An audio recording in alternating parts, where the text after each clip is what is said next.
Yes, Yes. absolutely. And we will take attendance, just so we have it for the record. I am here, Ken Carlson's not here, Nancy Yeah. is here. Jackie, I don't know if she's able to chime. Yep, I can hear you. Can you hear me? Yes, thank you. Alright, Joe Salone, we know is not here. Dan Chick, we know is not gonna be here. Dave Field, you're there, correct? I am here, thank you. Alright. And is Leisha on there anywhere? No, I don't think she's there, Leisha's right? not here. Correct, okay. And Jamie, we know is not there. Alright. So we only have 3 out of the 7 voting members, so But- we don't have a quorum, but But we can. if Joe just resigned or just retired, like whatever, we have that, I mean, does that count? His resignation hasn't even been formally. It's not accepted. effective Then we till the still end don't of the. have enough for a quorum. Yeah, I would not, No, I even I so, would I have don't no think, certainty, but I would not advise you take any action. I don't think we would, because we still don't have a majority We per can se. still listen to this You whole can thing. listen. Okay. Yeah, so what we're gonna do is just everything we'll do tonight is for informational purposes, Okay. you know, and people can ask questions. What's that? Still taking notes.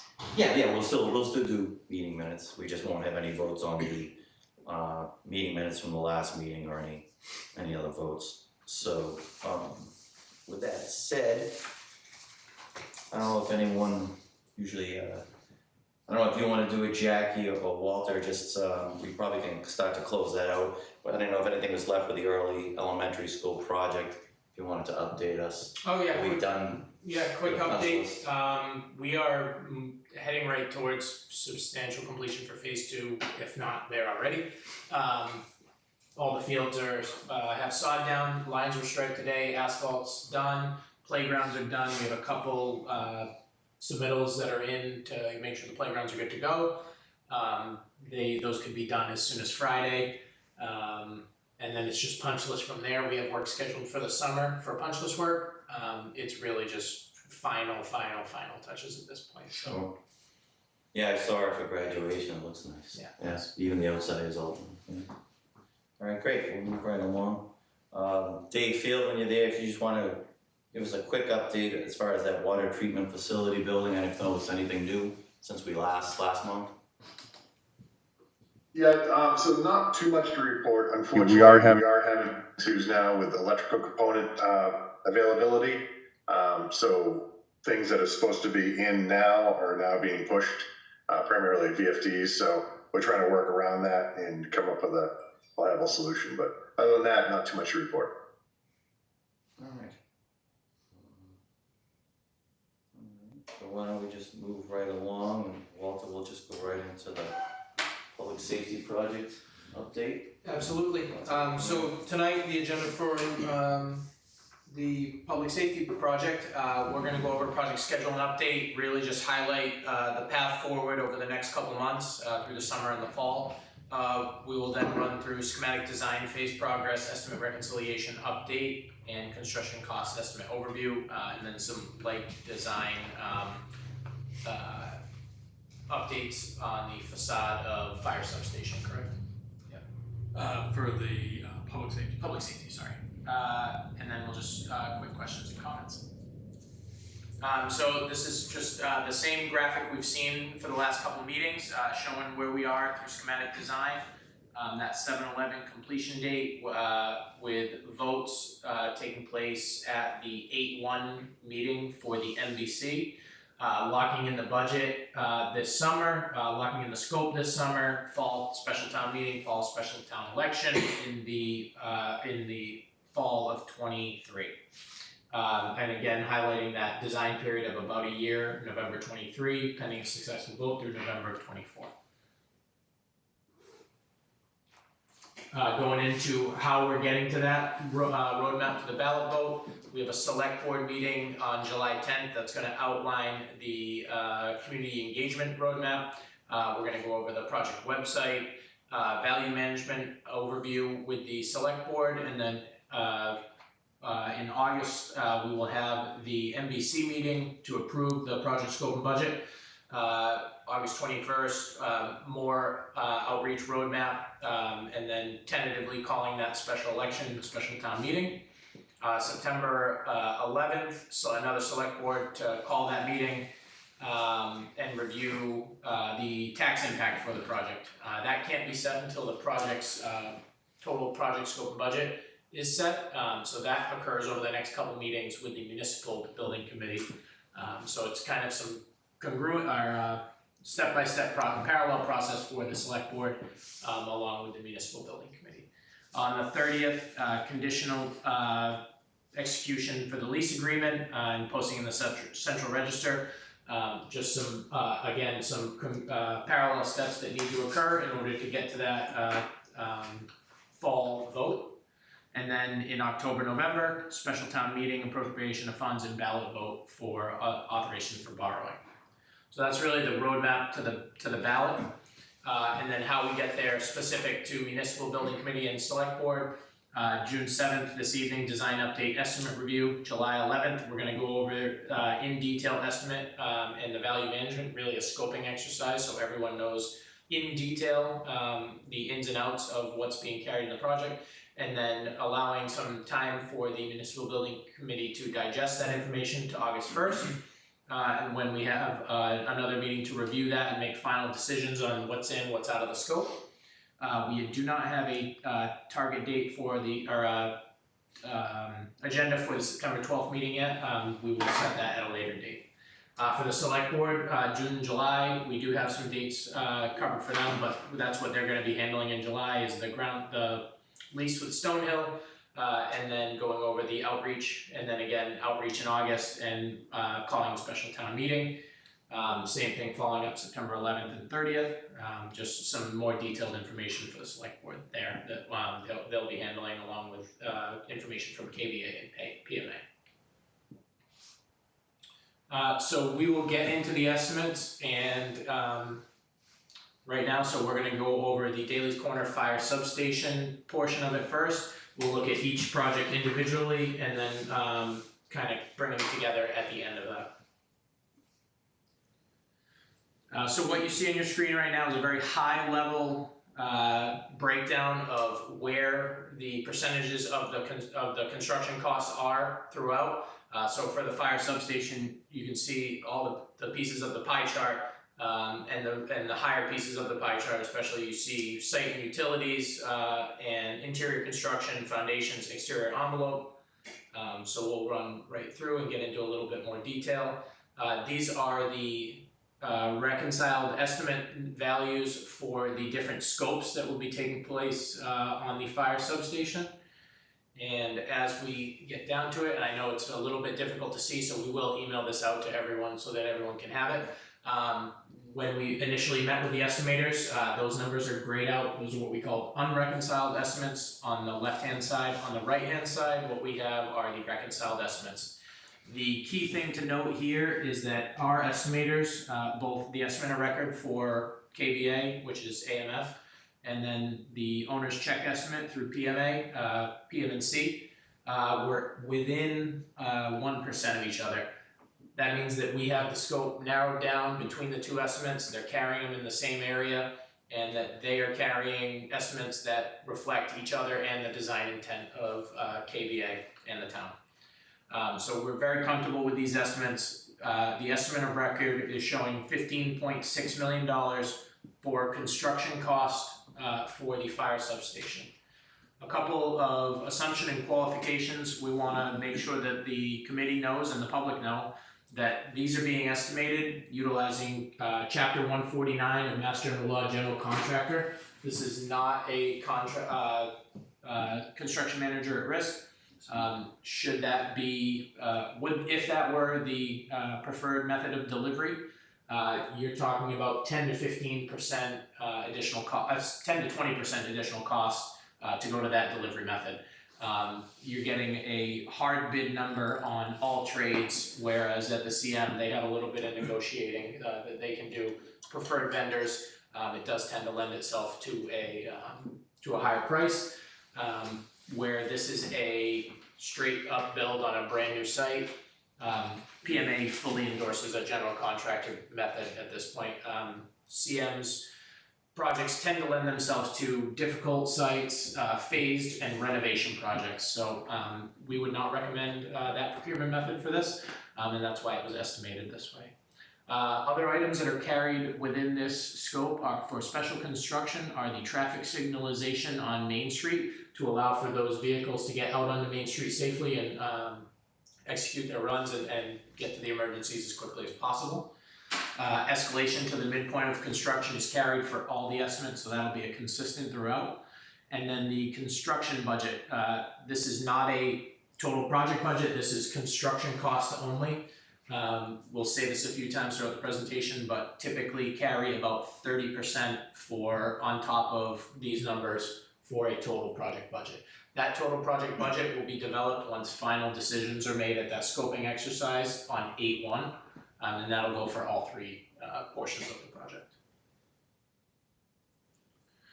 So we'll jump over to 524 Depot Street. We'll go over the public safety building first. So here you can see the main building and the auxiliary building, which are carried in the public safety portion of this estimate. Another breakdown of where these costs are associated, and you can see really roughly the same type of breakdown as the fire substation as well. Again, the breakdown of the values of the specific trades, and then the breakdown of the estimate unreconciled versus reconciled. You can see that we are under 4% variance between the two estimates. Estimate of record at 52.9 million and check estimate at 50.9 million. I forgot to mention this during the fire substation, we look to reconcile within 5% to make sure that everything's carried. So once we're in that 5%, we know that these estimates are carrying the same type of scope. So really nothing different here in the assumptions and qualifications. The only variance is for special construction. We're carrying a traffic signalization for Depot Street, and then we're also carrying the outbuilding, and that is storage for police and fire, for their different types of vehicles that aren't accessed every day but need quick access when they do need them. So ATVs, small boat units, Backup apparatus for the fire department, auxiliary vehicles for police, speed trailers, things like that. items that need to be covered, need to be ready to use, that can't be outside. Is it that deep it can hold apparatus? It is, Yeah. what is it, I have the. It's only 42 by yeah. 165. But it's 42. Yeah, so it'll hold an engine, Yeah. a backup engine, things like that. It won't hold a backup ladder, but it'll hold the rest. Is that enclosed or is that open? Yeah, it's a pre-engineered metal building. No utilities. Limited Limited utilities. Just lighting program. It's a little bit lighter in cost than the main building. It allows us some opportunity. Obviously, the site is constrained in many places, so it allows us the opportunity to flex the public safety building a little bit, remove a bay from there, put the storage of the backup apparatus in the outbuilding. It's just an easier place to store some of that stuff that doesn't need to be kind of out on the floor all the time. Absolutely. So now we'll jump back to the DPW portion, and then the shared central fueling operations. So that's items 3, 4, and 5, carried in the DPW estimate. Again, breakdown similar to the fire substation, public safety.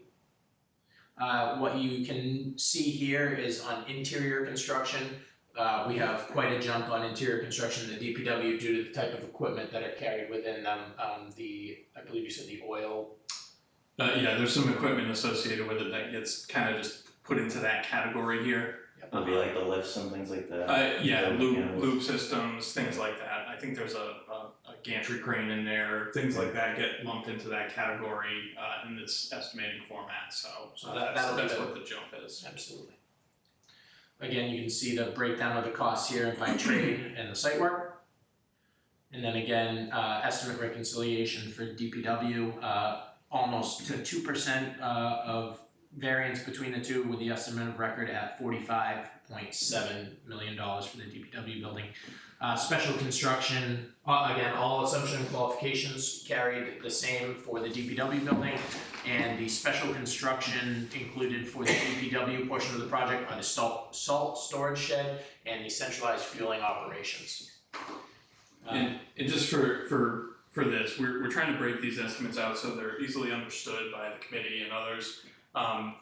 Eventually, those items for the for the structure, for the building structure and the building envelope, will end up in special construction in the DPW because that is the type of building it is. It's the same pre-engineered metal building as the outbuilding.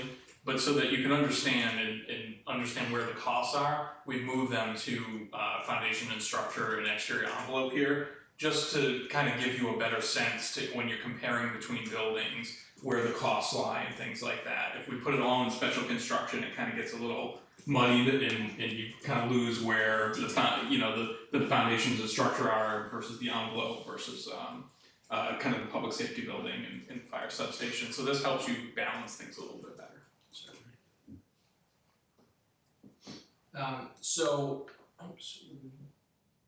We carried that twice.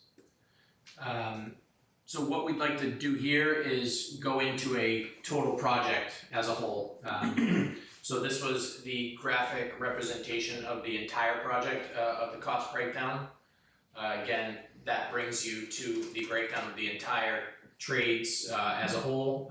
So when you take the fire substation, the public safety, and the DPW building and all the associated special constructions, you end up with a reconciled schematic design estimate from the estimate of record at $114.3 million. Again, construction cost only. Just the hard cost here. Just the construction cost, correct. You can see that here when we reconciled between all three, the estimate of record at the 114.3 with the check estimate at 111.3. So again, under 3%, making sure that we are carrying the scope as detailed by the designers and as that's fed from the visioning sessions, as that's fed from the all the way through programmatic needs. the programmatic needs into the development, the meetings with the departments, meetings with Director Field, the chiefs, making sure that we have the scope correct throughout the entire project. And as you get more of this information, you can see it a little bit more detailed. Reconciliation is an important part of this process. You'll see that the estimators don't necessarily start that close together. The process in and of itself kind of vets out most of these costs, making sure that one estimator didn't miss something, misconstrue something, allows us the opportunity to clarify what the design intent is. Because we are at schematic level documents, they're very early on in the stages, so you can interpret things in different ways. So this process is, I think, the best process there is for this type of construction, and is really the standard of care that you should be expecting. So these do occur at the next levels of design as well throughout that next year. So we have, I believe, either 2 or 3 checkpoints at the next phase pending a successful vote, where we make sure that the estimators are in line and that the numbers are tracking. So this is a slide we wanted to bring to the committee, bring to the public to show where we were at the 9/6/22 Municipal Building Committee. This was conceptual level costs at that point in time versus where we're at schematic. So you can see the fire substation did grow a little bit. That was due to programmatic needs that were developed over that time frame. So we were going through those with the fire chief, making sure everything was carried. Some slight variations, I believe, during that time frame. They had staff that was added through town meeting. So they grew a little bit, and we're accounting for that. We accounted for it, and we're accounting for future potential growth as well. So it did need to grow a little bit. So that's what you see on that top bar, the 2 top bars, of the gray and the blue. Then in the middle, you can see back at the conceptual level, we were carrying the DPW and public safety as a combined project. We didn't have them split out. We didn't have a full schematic design estimates because we didn't have drawings, we had narratives. So that was carried as one line, and you can see that that number compared to a more detailed estimate actually came down in at the schematic design level during cost, and the overall combined construction costs at the conceptual level came down after the schematic design drawings were created and the estimates were reconciled. So we are slightly below where we were at about a year ago, and that includes adding programmatic needs, checking those programmatic needs, a lot of meetings with the fire department, a lot of meetings with DPW, with the police to make sure that their needs are being met, that when, pending a successful outcome of a vote, that those buildings are gonna satisfy everything that they need, and for years to come for the town. So we had a variance of range there, but what you can see is these construction costs only are carried here. And then again, like we talked about, that 30% for soft costs. And I would note that just in the conceptual level, you notice that the variances were much larger, right? And to be expected, there's a lot more kind of interpolation of where the documents are headed, where the buildings are headed. Now you can see that variance is really shrinking down. So we're getting, more and more finite in the detail and level of development as we get through the process, and as you would expect, the estimators are able to be much closer together now that we're able to go through this process. So that was really everything on the, I'll leave this up because I know Greg has some design stuff to show the group, but if there are any questions from anyone in the room or anyone on the call, happy to answer those as it relates to the schematic design estimate reconciliations. Again, we will send out this presentation. If anyone does want the estimate, they are 60 to 100 page documents on each of them. We can send those out for the estimates if you guys would like to see them, review them. I know Dan has already requested them. I will make sure I get them out to him. If everyone would like them, I'm happy to send them out. I would send them to everyone, not a they can problem. choose whether they We'll get want. them to the municipal building committee, but that is the backup for how this presentation was created. But happy to take any questions from anyone on the call or in the room. I don't think I have any, I know it was a lot of information. And I would just note that these include kind of the middle of the road for HVAC systems. We've talked about the kind of different options for HVAC systems before, and once we complete the final life cycle cost analysis, you'll have a little bit more information. But just we've talked about geothermal a bit. Is that what's the placeholder right now? Is that what it is? Or? Geothermal is not the placeholder. It's kind of a more traditional system that's the placeholder in there right now. To add geothermal to the project for all of the buildings is about an additional $4.4 million, which is the straight cost. There is then some incentives that come back through Mass Save for a reasonable portion of that. We don't know if that's the right answer yet until we've completed the life cycle cost analysis, but those costs are included in the estimates, both that cost and a VRF option, which ended up being a slight deduct from the estimate we have, about a $700,000 deduct from the numbers you see here. So those are included. We will vet those out for life cycle and see where that returns back and allow the community. What is in there right now? Is it like gas fired hydronic? It's a big mix. It's a mix of things. It's a mix of things, but it is primarily a gas-fired hydronic system with some air source units on the roof to kind of balance out the gas-fired heating. So it was one of the options presented, but I won't bore everybody with. I remember that. Yeah, like the stuff. So. Are there any other big ones like that that are still? So that'll be part of the scoping sessions. We're gonna dive through those documents and we're gonna have as big a list as we can come up with. It'll be a live exercise that we're gonna run through it at the July meeting. And then we're gonna allow you guys to have time to digest that information. If in that time frame between the July meeting and us you have questions, we'll be happy to answer them so that come that August meeting, final decisions and votes can be made on each item. So we do a live exercise on an Excel sheet that puts into the scope, out of the scope, and updates the total construction cost on a line by line basis, on a move by move basis. So this life cycle analysis is gonna be incredibly important. We'll have the cost of that, but we'll also have to discuss the payback and then the incentives as well. So it'll be a full discussion on that. I would say that's gonna be the largest. That'll That's likely gonna be the largest. largest. I mean, there could be something that we're not thinking of, but Certainly. most of them will be much smaller in scope from there. That's what I was just gonna ask, like besides mechanicals, is there anything big like that that you're still working through No, before that, everything else? No, everything More locked else in. is more locked in, I'd say, and we're locked in on the options, we know which options are there. Yeah. It's just, vetting out, nothing returns cost like MEP systems do. Yeah. Flooring, you can do a life cycle cost analysis on flooring, on roof systems and things like that, and there is something to be said for doing that, but generally the items we recommend are kind of already in line with the best value for your money in those cases, because it's what we typically do, and we've been through these exercises before. Yeah. But nothing kind of gets to that level of percentage cost wise of Yeah. the estimate. Correct. So, Anything? and, sorry, No, go ahead. I was gonna say, if anyone on the call, Dave or Jackie, have anything? All set.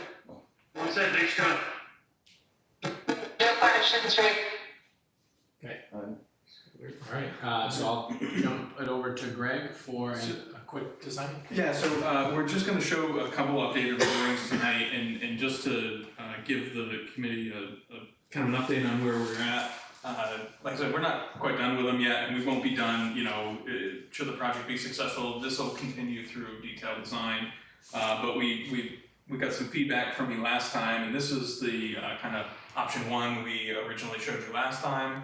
And the feelings were we could probably simplify this a bit and refine it a little bit more and make it a little bit more subtle in form. And to do that, we've taken some steps in kind of twisting the building a little bit, refining and simplifying some materials to make it kind of less aggressive move on the roof. A more welcoming entrance at the main entry. If you orient yourself to Depot Street, you kind of enter into the public safety building, at least the public portion of the public safety building, kind of on the curve, and you approach it at this kind of corner approach. So we've taken in the original what was a corner entry, we've shifted it around to the front. To give us a little more space on the site, a little less kind of mass on the corner of the building, and reoriented things to kind of a more center approach. You're still coming in from the corner, but now you have a bit more cover at a lower scale. It brings the scale back down a little bit from that kind of large gesture that we originally had to a roofline that's a little bit more scale to the neighborhood and to the public, ties back to some of the things we talked about that people liked on the school project, brings a little bit more brick in, but keeps some of the wood tones that people had kind of liked in some of the rendering or pictures we'd shown of other projects. So we're taking steps to kind of help refine the design, listening to the committee's input, and making sure that we're getting the building right. It's an important building for Easton. And we'll where's just, the entryway on that one, Greg? Is it right where that glass is? so Yeah, it'll be those under pillars. the canopy. The pillars would kind of lead you into the entry. You'd still kind of enter in from the west side of the building, but the lobby is that two-story glass space would open up toward the street, creating a little bit of a beacon for the community. Not that the other entrance wasn't defined, but this helps lead you in from the parking that'll stretch down that west side of the building. That leads you to the front entry. Once our concern originally, why we're working so hard at it, is to make sure that you don't drive onto site and then just kind of miss the entry for public safety. We want to make sure people understand where the entry is, how to get there, where to arrive at the public safety building, particularly for the public portion of the building, which is there on that west side with the glass, the one-story piece is the community meeting room. So we've kind of taken the lobby and the community meeting room and flipped them, so the community meeting room is now adjacent to the public parking.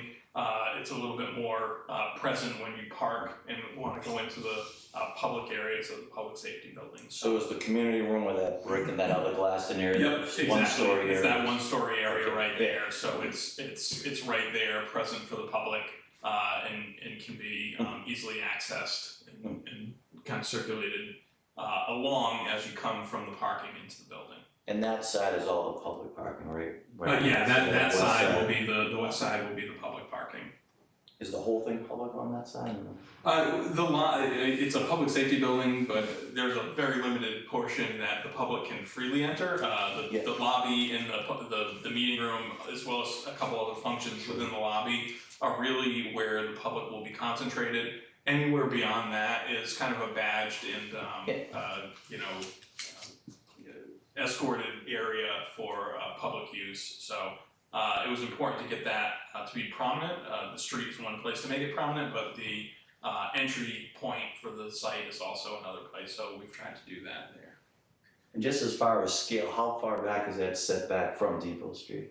So the setback from Depot Street is about 35-40 feet. We're still moving some things around, so Yeah, but it's that front piece is the closest. The apparatus bay steps back so that you can get the apparatus onto the site, turned around without pulling back into the street and stuff like that. Sorry, skip through. So this was the original, again, a lot more stone.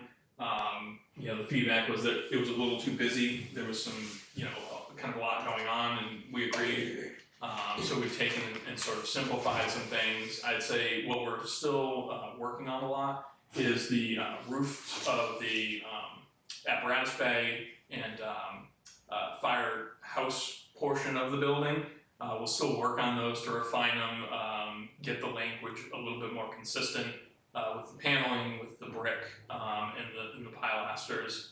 You can see the pilasters from this apparatus bay are kind of echoed in the entry, so we're starting to create a more consistent feel throughout the building. One of the things I think that people reacted to on the first one was there was a little bit of a disconnection between different elements of the building, so kind of tying the whole building together is an important part that we're working on to make a more refined and consistent approach to the entire facility.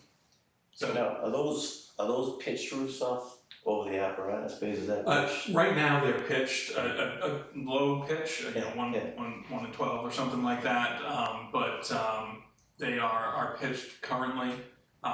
We could go to flat. The orientation of the building is pretty good for solar. So be it pitched or flat, the orientation for solar is excellent. So it shouldn't have any effect on that.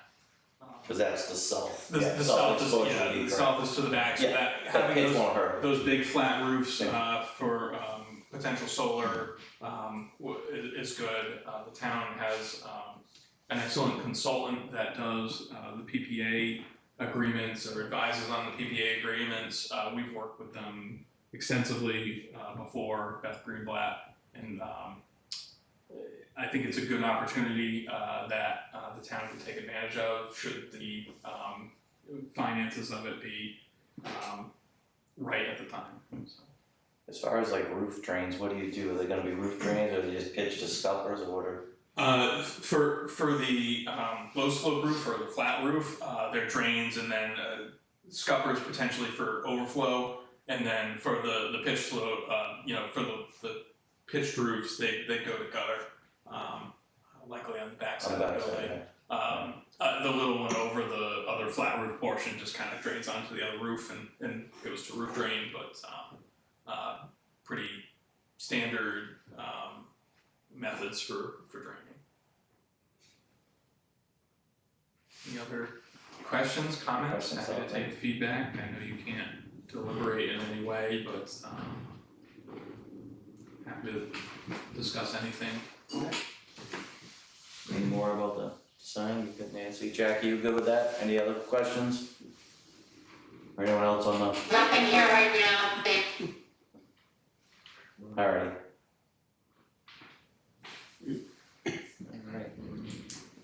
Alright. So we will get out this presentation to the group and we'll include the estimates with it. So we'll get those out tomorrow morning, and if there's any questions or comments, you guys can feel free to reach out to the PMA or KBA team, happy to answer them. So we can turn it back over to you, Andy. I mean, I just had a question in general, would there be any value, you know, and this might extend me when we go to public outreach, about other projects nearby, like a benchmarking thing, where we could look at some other projects, you know, before the next time, and what will those costs, you know, square foot costs? I know there's a lot of escalation, I know inflation is a number that you're gonna have to work in from 2020 to present. So I don't know if there's value in doing that, cause that might even, I suspect those questions are gonna come up down the road too. So the estimators are in tune with everything that's going on, that's certainly a valid thing to do. They are using that real time to inform their estimates, but comparing costs certainly would not hurt. I don't know, we'd have to reach out and get a few of the latest ones that have come around, and see, and then kind of extrapolate square footage and programmatic stuff. Yeah, the best you can do apples to apples. I would say cost per square foot, we're in line with other projects that we're seeing that we're currently doing, that other firms are doing. We tend to track that during the course of the project, and we tend to lose track as the dollars per square foot become less relevant because of escalation over time. It's very hard to escalate from you know, let's say Mansfield, like a 2016 number to today's value. I'm sure that will come up. Yeah, I'm just trying to stay ahead of it, I'm sure it is. It is very hard to do. You're taking, particularly over the past 3 years, a really high level of year-over-year compounding escalation that is fairly unprecedented, I'd say, and that gets a little hard to swallow sometimes, but that is just the reality of the situation. We have current projects out for bid on multiple locations around Brockton's in CM currently, but they're soliciting trade costs soon, so we'll have some real-time data on relevant projects that are in their area as we go into the town approval process. There's a little bit of a lull in this market sector too. I don't know if it was COVID driven or what drove it, but there's kind of a big burst like 2016, 2017. You had the Barnstables and Sharon did one, Mansfield did one. No, you're Brockton going out, you're Taunton going out, but the apples to apples would be hard because we're trying to replace 12 to 16 buildings basically for 4 plus departments. But we could, I'm sure, get figures on a per square footage basis for people who are bidding now, and you would scale that up and put a big disclaimer on it that it's Certainly can do something like that, yeah. Is Brockton, is that a combined public safety that put in there? It is a public safety. They will, they will still have other fire facilities throughout. It's kind of a small fire, big police, and they also have some EMS stuff in there. It's in Brockton, it's in the city. There's a parking garage and some other things incorporated into it that is a little bit difficult. I'd say the challenge is there aren't many municipal facility projects where it combines, kind of 2 public safety buildings plus a DPW. The most relevant is Mansfield, which is right next door, but the time is kind of, it's an older, much older number. It had some different factors played in there that weren't in the construction cost. The town did a lot of upfront work on that site that weren't captured in the construction cost. They spent town money doing site improvements that are currently captured in your construction cost, and we can get into those details, but the general public has a hard time understanding that sometimes because you see a number that is hard to weigh against. So we'll do our best to level what the per square foot cost was, what the escalation was, and what. There's one other. And those comments should be in there. Yeah. Like all the things you just mentioned, those disclaimers have to be in there. one other huge variable is the building code change. So all the projects that are going through design right now are designing to 10th edition, and everything that we have hard bid data on is 9th edition, and they're wildly different. Yeah. So that's definitely Particularly the stretch code. I was gonna say the energy code. The energy code and the stretch code is Completely different. the tenth edition of the building code is an incremental change in building code that I think will have some effects in some things, but the stretch code is I'd say significant shift from the current stretch code requirements, and though it has significant benefit, for the occupants, for the town, it will incur some costs associated with some of these energy saving initiatives that are in there.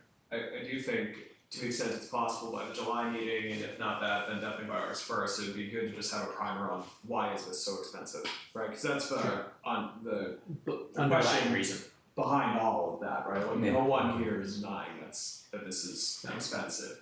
And so you just rattled off, because you do this, a handful of really, really impactful drivers to that outside of our control that make it not necessarily comparable to look at a Mansfield construction cost, sand site work from 7 years ago now, a decade apart from whenever this is actually being constructed. And it feels like it was not long ago, right? Correct, but I think, people are smart enough to see that and appreciate that, there will be sticker shock, and then they're gonna say, why is it so expensive? But if there's actually, if we just don't hide from that fact and list, building code has changed. Square footage costs today for similar projects are in the realm of this. Other projects that you might think of had other variables. I mean, you had a graph there that had estimates of how much of that cost was site work. Cut all that out and just be honest, it's not a perfect apples to apples, but that there's been a lot of change. And then I'm sure PMA has,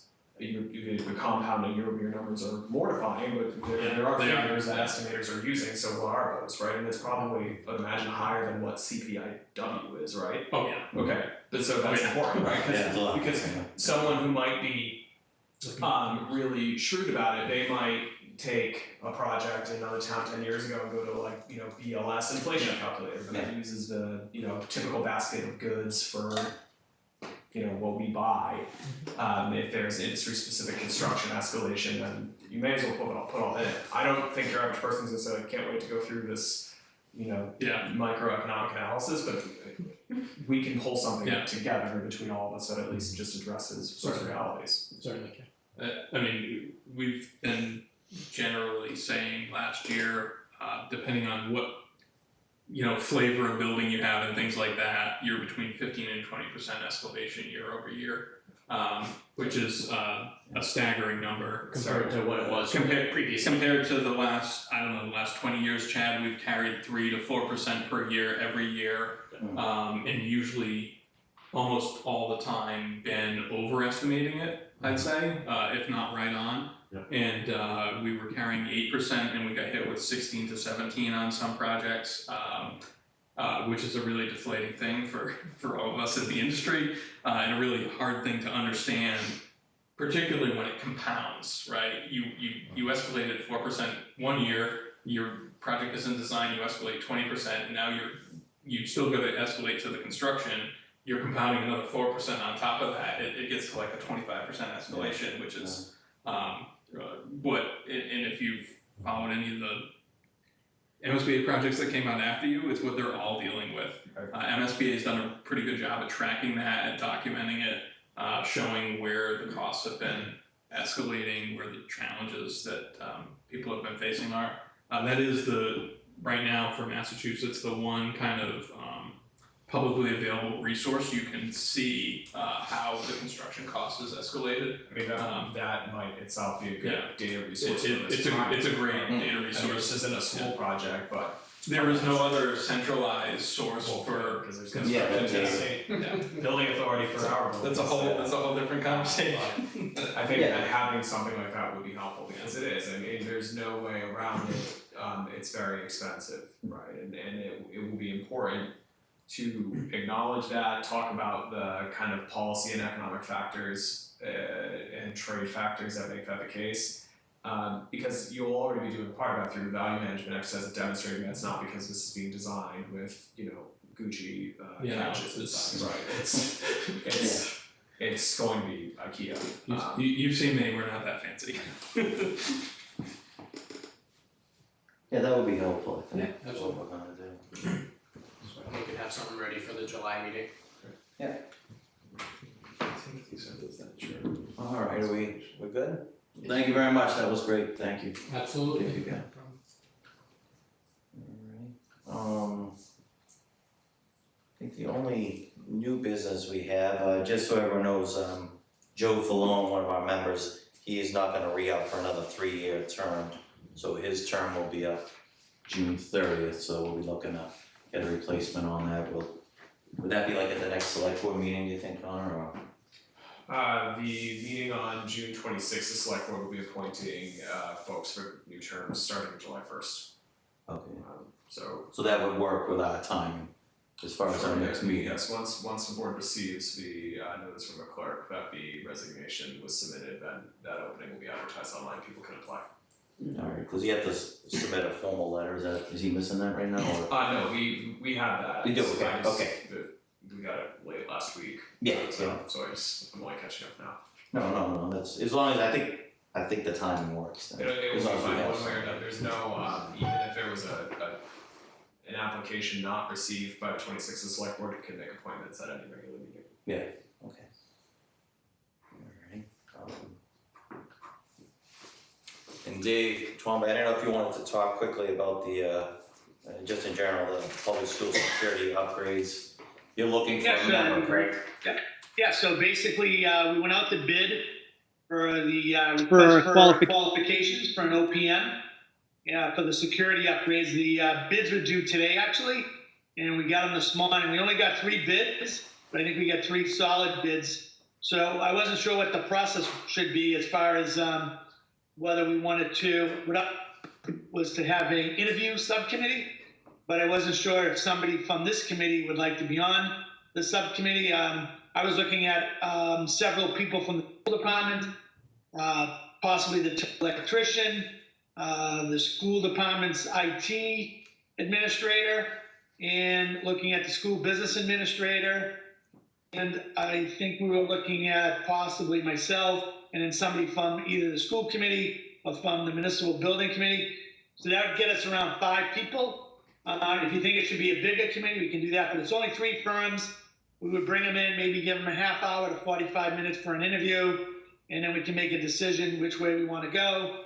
And I think the way the process is that we have to negotiate the contract once we pick the firm that we would like to have as the project manager. It's going to be very similar to the MSBA project with Bland James. So I wasn't sure, that's pretty much the update on that. I wasn't sure if anybody had questions, you had any direction on this.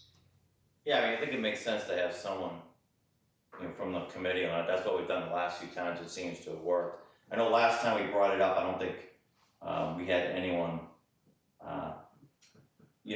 express interest. I don't know if that's changed, if Nancy or Jackie have any interest, or otherwise I guess it will default to me. Yeah, I was thinking of trying to have the meetings during the day. We could either at the end of the day, like at 2 o'clock, 3 o'clock, or we could do it in the morning. But most of the people that would be on the interview committee would be personnel from the school, or like I said earlier, the DPW. So we can certainly do it, but somebody from the municipal building committee, especially the 2 members from the school committee, if one of them would like to participate, that'd be great. But you don't have to. Nancy and I can talk about it and see. Yeah, sure. Yeah. Yeah, if you two. Yeah, I'd like to get the only thing I will say is I'd like to have the interviews probably within the next couple of weeks, either the end of next week, like Thursday or something like that, or the week after. I will be going, not that it's all about me, but I'm going on the last week of June. So if I can get the interviews done before that, that would be preferable. And those are in-person interviews? Dave, everything will be in Yeah, I person? think we can do them in person. I mean, if the committee thought it would be easier to do it virtually, we could certainly do it that way. But I have no problem doing it in person. I think it might be a little bit better for the first meeting with the OPM, the potential candidates. But that's just my opinion, so I'm certainly flexible on it. No, I mean, that makes sense, I just wanted to see what your plan was. So why don't, again, we're not gonna deliberate tonight, but maybe Nancy and Jackie can discuss it, if something doesn't work out, I guess I'll default to myself and we'll go from there. Maybe we get a new member, they'll get their first order of business. Very good, thanks. All right, great, thank you, Dave. So I think that's all we had again. Do we have anything else? We didn't pick a date to go walk through the middle school, did we? No, since we have you, Dave, because I know we blew through a couple of those dates, what did you say, the last? Thank you, and I went back and forth via email on some dates. Yeah, because the last day of school is what, the 14th? Yeah, it's Wednesday. I did have an idea that I was going to share with you offline, but I can share it with you at the meeting here. So what I was thinking, we have the middle school, which is going to stay open a little bit because the Park and Recreation program is going to be running their programs out of there during the summer. Yeah. So they're going to be open till like 5 o'clock. So I was thinking maybe if we wanted to, maybe someday in July, we could schedule a meeting maybe at like 4 o'clock. And that way the custodians in the building till like 5 o'clock, we wouldn't incur any additional cost. And we could walk everybody through the building. I would say within an hour should be fine. Okay, so 5 p.m. is the time we'd have to be out. Yeah, he's there till 5 o'clock. We have the park runs a summer program for kids out of that building, so he will be there. His hours are adjusted for the summer, so he'll be there till 5 o'clock. And what time are the students out of the building? They leave it. Well, it depends on the day. They'll probably be out there a little bit earlier, but they basically they use the building for lunch, and they do use it on rainy days. But on nice days, they do go outside to the field, so they're kind of back and forth. But I don't think that we would be intruding on anything they're doing, to be quite honest with you. Yeah, that was my thought was. Okay. Do you have any dates in July that you? I haven't looked at any dates yet, to be quite honest with you. Okay. But that's an option because we're obviously not going to hit it before the last day of school. Yeah, I will say that I'm up to look, but I think this recreation starts right July 4th.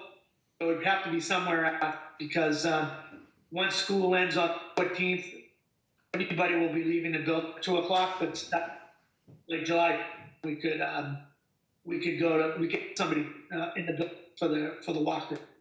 Okay, so sometime after July 4th, we'd probably shoot for something around 4 o'clock. I mean, it's during business hours, but I don't think we have a choice, so we'll have to all cut out of work, but that's, Unless you want to wait for whatever. I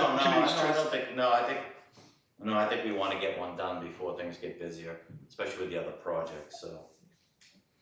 Why don't, Everything I'm willing to, if a couple people want to come in on a different date that couldn't do whatever date we pick, certainly would be willing to meet them over there during the day, either early morning or something like that, and we could do an individualized walkthrough. why don't you do this, Dave? You want to just throw me 3 dates between July 4th and the end of July, maybe?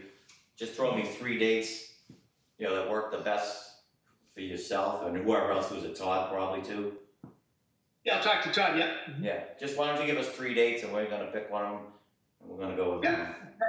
All right, great, thank you. Wanted to go up thing just to clarify. Sure. So if we were to do the interviews of the owner's project manager firms, we would be looking to interview probably within the next couple of weeks in the month of June. Okay. I'm gonna do it. I'll be on it. All right. Jackie gave it to me. All right, why don't you plan on Nancy being part of that then, Dave? Oh, Nancy and I worked on the food service bid before. That's right. So that's good. Very successful. Thank you, Nancy, I appreciate it. Okay. All right, any other new business? Not that we can deliberate, but I think that's probably it. So since we're not really voting to adjourn because we don't have a quorum, I think that will conclude tonight then. Thank you for everyone for attending. Thank you. Thank you. Alright, it's 7